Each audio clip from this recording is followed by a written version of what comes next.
qué indicadores ha hecho mucho hincapié? Bueno, uno tiene que ver con la inflación y otro tiene que ver con el resultado fiscal.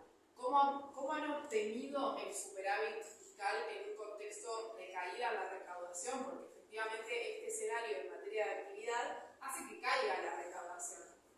Por sin ir más lejos, podemos poner un ejemplo: el impuesto al valor agregado es un impuesto al consumo. Bueno, en un escenario como este de consumo, obviamente cae la recaudación, con lo cual es necesario siempre un ajuste cada vez mayor en el gasto público para llegar a esos indicadores de resultado fiscal positivo. Bueno, cuando uno mira cuáles son las partidas que explican el superávit fiscal, decíamos, de cada 100 pesos ajustados, me da lástima no haber leído ese gráfico, pero 25 pusieron jubilaciones y pensiones, 23 la obra pública, decíamos 12,8 los gastos de funcionamiento del Estado, donde están los saberes de los trabajadores públicos, 3% de las transferencias a universidades, y no recuerdo si en el caso de las provincias era algo del 6%. O 8%, alrededor. Bueno, una de las partidas que explica el ajuste es las transferencias que reciben las provincias por coparticipación y por transferencias no automáticas. Fíjense, el único crecimiento interanual es ahí en mayo, que está explicado por el vencimiento de las declaraciones juradas de ganancias del periodo anterior. Es una cuestión más bien administrativa y que respondía a la liquidación del impuesto del ejercicio pasado, pero en general se registraron caídas todos los meses. Fíjense, esto en celeste son las recaudaciones,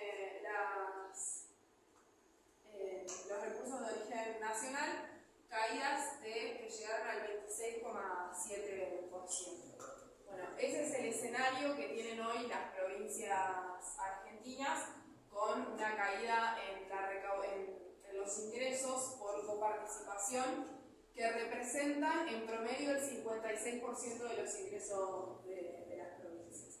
Si a eso le sumamos otros recursos de origen nacional, hay provincias que dependen hasta un 90% de esos ingresos, por lo cual la situación es bastante delicada. No sé si hay otra más. Bueno, esto es el ajuste que les mencionaba en la ejecución presupuestaria del gasto.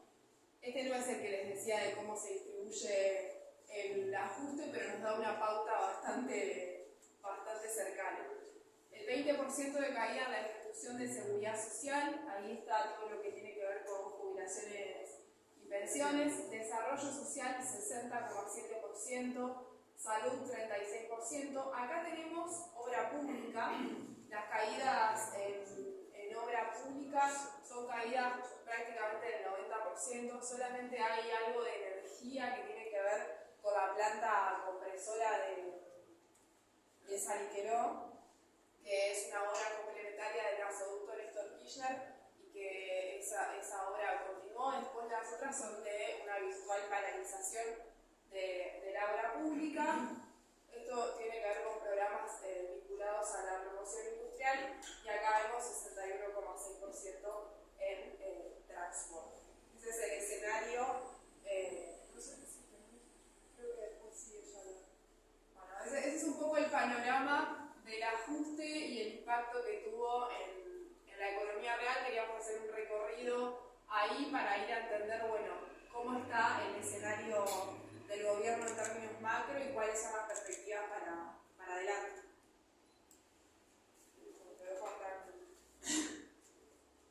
Ahora vamos a hablar un poco de si se configura macro, es decir, estamos hablando de los problemas que más importan a Javier Milei cuando se escuchan a él, al ministro de Finanzas, al ministro de Economía, de cuáles son los verdaderos para ellos problemas de la economía, porque todo lo que dijo Aldi ni noticia.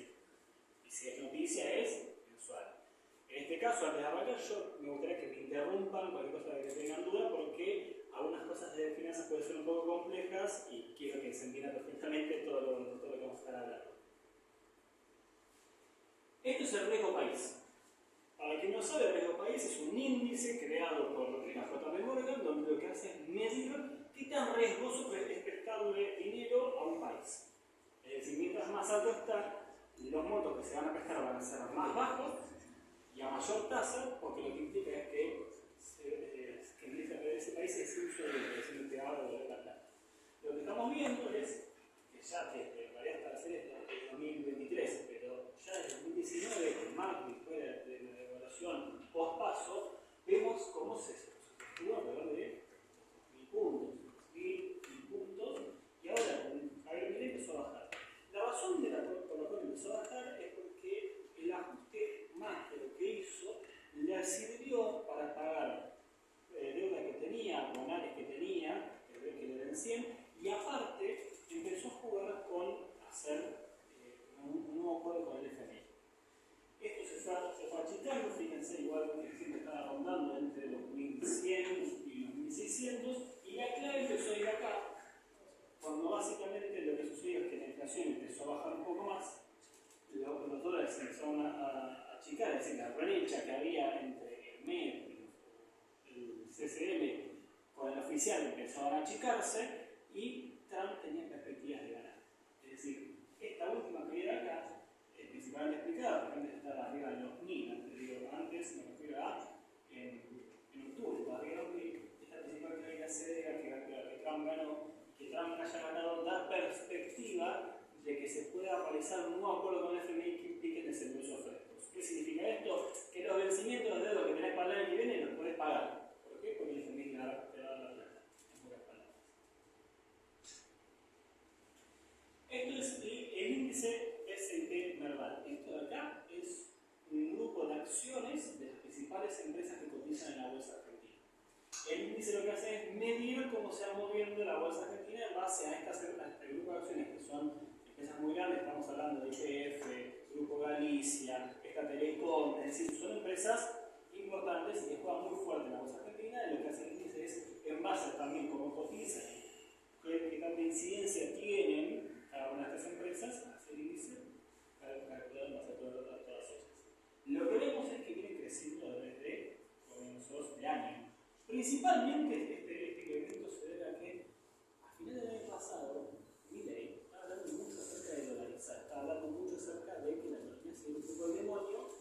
Teníamos una economía que estaba cayendo en cierto punto, porque estaba aumentando la inflación, había dudas con respecto al dólar, entonces las acciones de las empresas, para el año que viene, en un contexto de dolarización, se estaban desplomando un poco. Lo que vemos es, en un contexto de estabilización, repito, principales empresas, ¿verdad? Empezaron a crecer y son de las principales beneficiarias en este sentido. Es decir, repito, situación de estabilización y de estabilización del dólar principalmente y de la inflación permite que las empresas puedan mostrar que tienen perspectivas de crecimiento más elevado. Esto no es las pymes, estos son las grandes.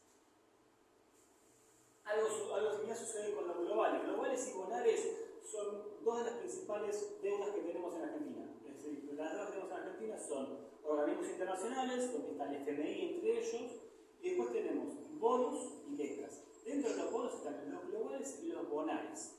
Los globales son estos de acá, son los que cotizan, están en ley extranjera, principalmente en Nueva York, y los bonales son en ley local. De todos modos, ambos son en dólares. Hay que tener en cuenta eso, porque el DNU que se está discutiendo para ver si sigue o no en el Congreso, el 846, afecta directamente a los bonales, porque son en ley local, que estén en dólares. ¿Qué significa que afecta a eso? Que si Milei quiere eventualmente reestructurar, hacer un canje de deuda, patearlo, lo que sea, lo puede hacer sin pasar por el Congreso. Esto puede ser muy perjudicial para Argentina, principalmente porque tiene que pasar por el Congreso, porque tiene que quedarse la condición de que se mejora 2 de 3. Tasa, plazo, monto. Si vos no pasas por el Congreso y das de baja la ley de inflación financiera, lo que está pasando al final de cabo es, vos decidís discrecionalmente cuánto vas a patearlo, a qué plazo, a qué monto y a qué tasa. Bueno, volviendo a la cotización, lo que estamos viendo es, de nuevo, un crecimiento en este sentido. Esto está muy aparejado con el movimiento del CCL. El CCL es el contado con liquidación, que es el dólar que está muy de la mano de las acciones y del mercado bursátil. Lo que vemos es que al comienzo del año estaba bajo, porque había subido un toque al comienzo a finales del año pasado con la devaluación, y después se estabilizó. A mediados de año había empezado a bajar es esta caída que ven acá, esta pancita, cuando vieron que el CCB creció bastante. De nuevo volvieron a tomar, ¿por qué? Porque hay perspectivas de que se pague. Es decir, Milei abonó los vencimientos de deuda, a pesar de tener bajas reservas, con los dólares que fue juntando en lo que va del año. Entonces, y aparte, esta última escalada de acá es de nuevo el fenómeno trágico. Todo eso es en dólares, ¿no? Son cotizaciones en dólares. Tienen su par en pesos, es decir, ustedes van a buscar, como lo dicen acá, GD30, por ejemplo. Lo tienen que haber escuchado. El GD30 es en pesos, es el par en pesos, el GD30D es su par en dólares.